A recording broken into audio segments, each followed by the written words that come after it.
if this were like my mentee or somebody that I was talking to, there's a lot of resources. And once those resources are given,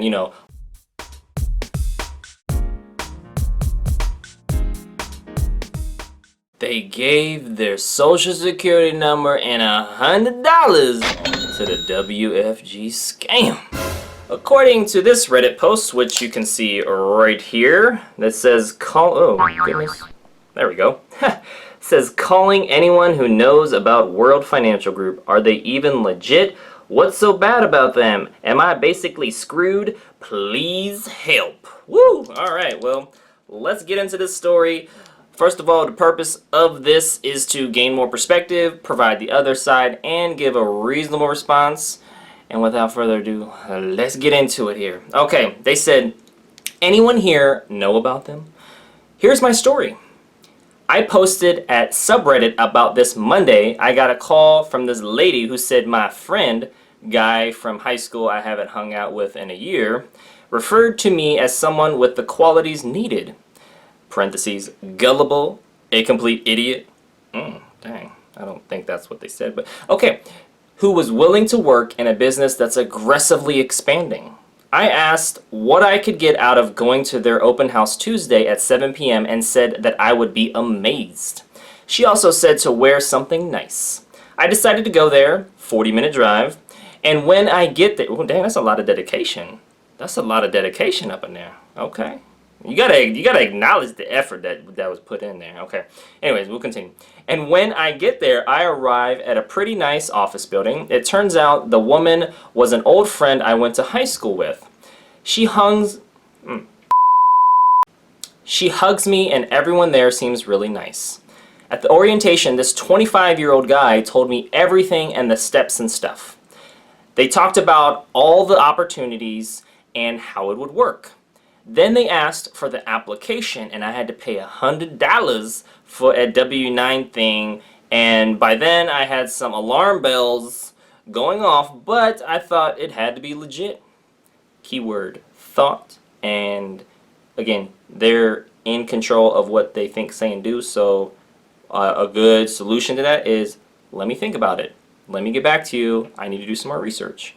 And if somebody is pushy, then they're not going to respect that. If somebody is understanding, they'd be like, understandable. So that's something to kind of keep in mind when going to any event, whether it's network marketing or a Robert Kiyosaki finance event for real estate, whatever it is, thinking about it, doing your own research, consulting with some other people, trying to get a balanced perspective on why it's legit or why it's not legit, and looking specifically in the facts. The facts, objective facts, because a lot of times people are like, oh, it's a scam, no, therefore it's a scam. It's like, well, that's the conclusion, but what's the premise? What's the facts that support that on the anti-MLM side, and what's the facts that disprove it on the pro-MLM side? Are we doing that? No. But that's what I'm here for, because that's what we gonna do. All right, here we go. Then they said, I trusted my friend. The people there were super friendly. Yeah, I mean, that helps.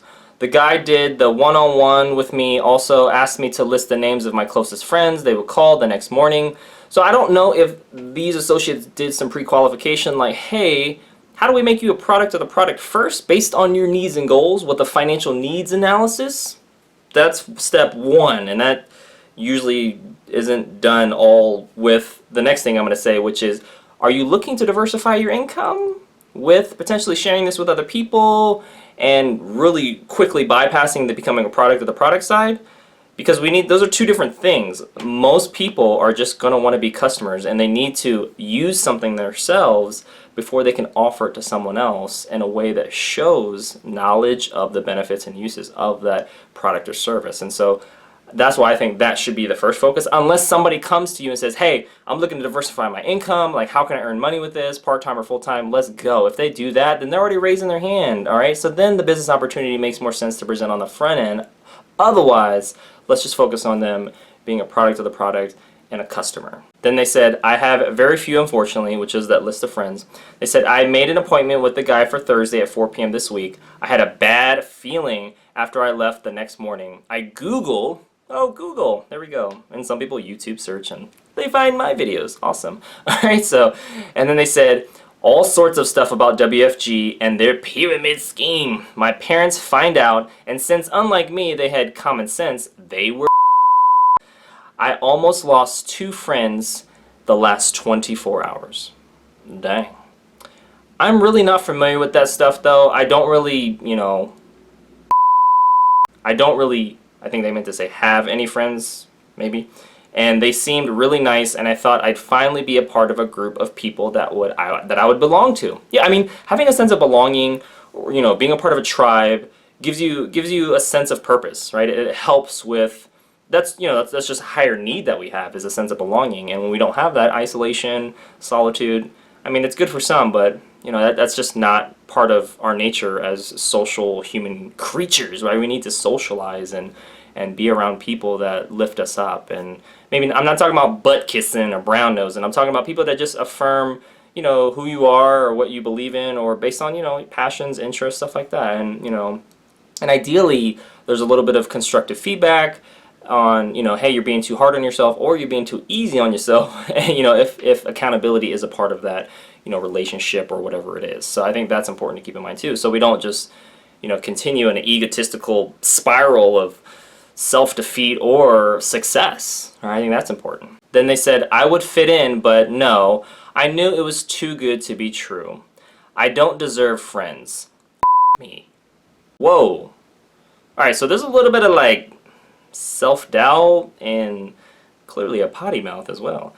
I think, they need to do some self-reflection and, do some self-love as well. Okay.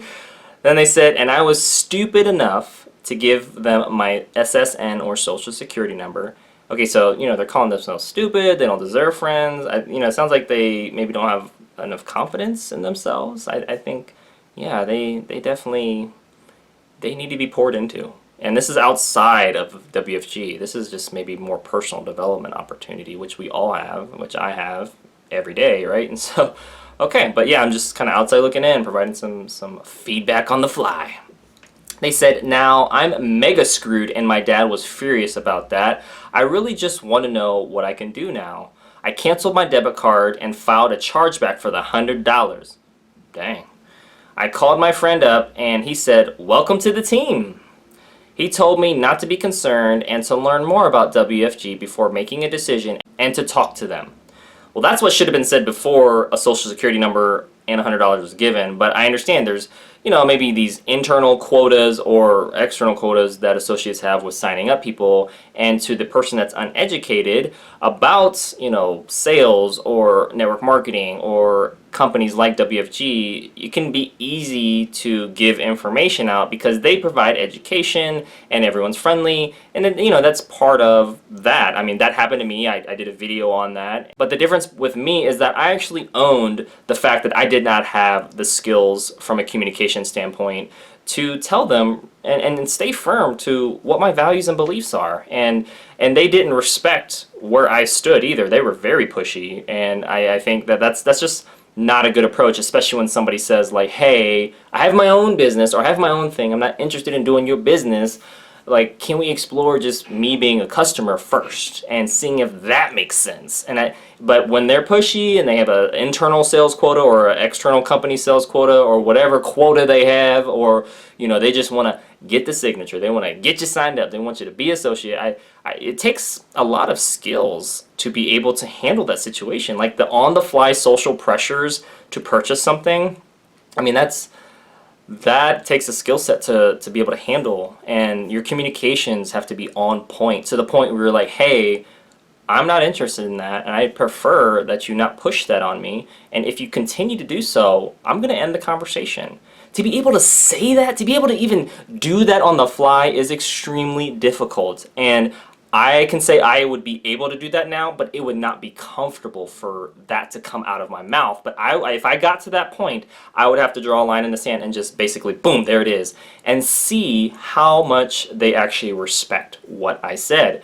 And hopefully they respect the fact that I know what I believe and know where I stand. But it takes a skill set, and when you're, I don't know, he said, yeah, they're a little, okay, he's going to get into his age a little bit, but he's a younger guy, and I can understand. We just don't have the communication skills to be able to stand firm to pushy salespeople. And I think we should do our research, read books, watch videos like this one, like other ones, to be able to learn how to communicate more effectively. That'll only help you in life. You know, it's not just the pushy associate, but it could be the pushy real estate agent, or the pushy financial advisor, or the pushy car salesman, or the pushy phone person at the store, or the random person that drives in a car offering some sketchy deal of making money. You know, like, there's so many different things that could happen, and I think, you know, again, the communication skills has to be on point, or at least progress being made.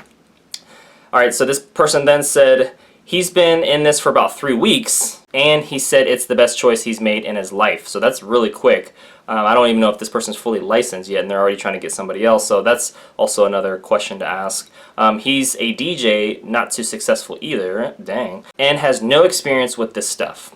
All right, yeah, I mean, turnover's high, people that fall out, you know, attrition is high. So, but I mean, that's things to keep in mind. They said, neither do I. We're both 23. He said, I'm a good person and deserve success. Well, according to the Bible, no one's good but God. So, I mean, I'm not going to go into that discussion, but good. He could have been, like, you know, throwing on the compliment bombs just to kind of get them to do what they want, which is, you know, not a, anyways. Okay, so they said, I thought I could make some money to invest in my PC repair and resale business I run that I worked my off to build and has a great reputation here. All right, so you're looking to make a little extra side money, but you have to think about what's the startup costs and what's the likelihood of success. So like a compensation plan as well as the income disclosure statement would be very important to research before you hand over the $100 and give your social security number and sign anything. I wish more people would do that. And on top of that, you want to talk to, you know, maybe a couple, 2 or 3 different offices, as well as other different industries in network marketing, in financial advisors that don't operate in a network marketing model, but maybe just a commission-based model. Like, so you have a full perspective on what all your options are, so you can make the most educated decision. And that is going to be the key, and not bashing a WFG business, but just looking at all the options and trying to look at the pros and cons of each. And I think that's the most reasonable and objective way that you can do things. But again, most people aren't, and that's just because we do what we know. And that takes a lot of work and self-reflection and research, and a lot of people aren't that minded. They're just like, you know, I'm going to buy emotionally, justify rationally on the back end, and we'll just figure it out from there. And if I had a bad experience, it's a scam, pyramid scheme. If I had a good experience, hey, you need to join because you're a good person and you deserve it too. Right? So it's just like, oh, you know, like, all right. Then they finally said, I just don't know what to do. Would I actually make any money? I feel like they are a scam, but I have few friends and I don't want to tell them about this and potentially ruin the last few relationships I have if this is really a scam. I don't know what else to do. Should I call and cancel? I'm scared they're going to threaten me or something. Dang. Like, what the f do I say to the guy to cancel? Dang. Language? I have my appointment with him at 4 p.m. today. Thursday, but I don't know what to do now. Like, they have my SSN, my home address, everything, exclamation point, please help, multiple exclamation points. All right, dang, this person really reaching out in panic mode. Fear has taken over them.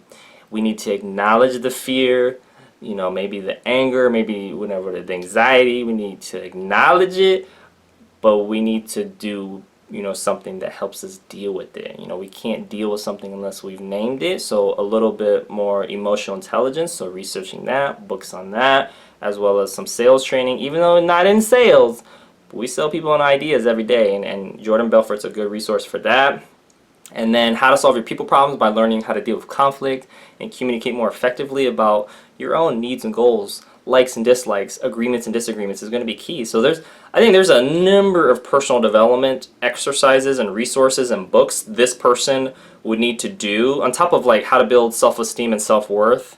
You know, like there's a number of things that need to be done before they do anything else. Like, I mean, before they take the next step in something, they need to really focus on building themselves into the best version of themselves by just investing in themselves.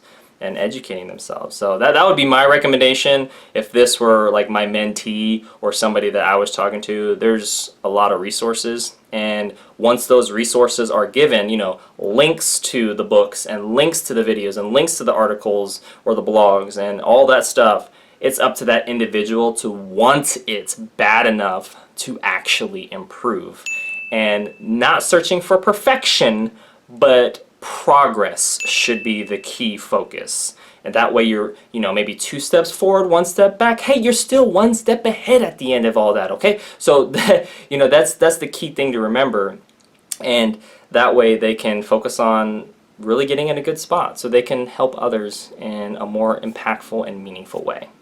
Well, that concludes today's video. Thank you so much for watching. Make sure to click the like button if you did. Share this video with somebody that would benefit from it. And most importantly, check out the links in the description below so you can check out this Reddit post and the comments underneath, as well as some other resources that can help you out. And other than that, I will see you in the next video.